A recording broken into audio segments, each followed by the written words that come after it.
ओम नमः शिवाय, हर हर महादेव, जय वैष्णव माता दी की जय। तो आज 10 जुलाई 2024 আমরা বৈষ্ণবী মাতার কাছে যাচ্ছি। একটা 15-30 কিলোমিটার একটা জার্নি, একদিনে আপ অ্যান্ড ডাউন করার পুরো কথা ভেবে রেখেছি। দেখা যাক কতদূর করা যায়। তবু আছি যে আমার মায়ের কাছে যাবো। 15-30 কিলোমিটার আপ অ্যান্ড ডাউনের ছোট ট্র্যাক ভাবছি একদিনে কমপ্লিট করবো। মানে আমার হাতে থেকে একটা ভালো জিনিস আছে বৈষ্ণব দেবীতে, সেটা হচ্ছে সেট আছে। পুরো বৃষ্টি হোক ঝড় হোক চাপ নেই, পুরো সেটে যাও।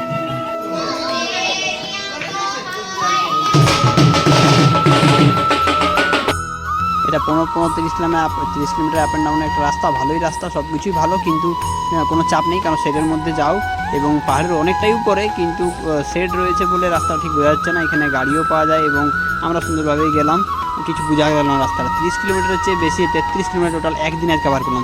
হরিণ দেখলাম, বাঁদর দেখলাম, সব কিছুই দেখলাম। তাতে পাহাড় রয়েছে, চড়াই রয়েছে, একটু রিস্কিও রয়েছে, কিন্তু লিফটও রয়েছে, কিন্তু লিফট আমরা নিইনি,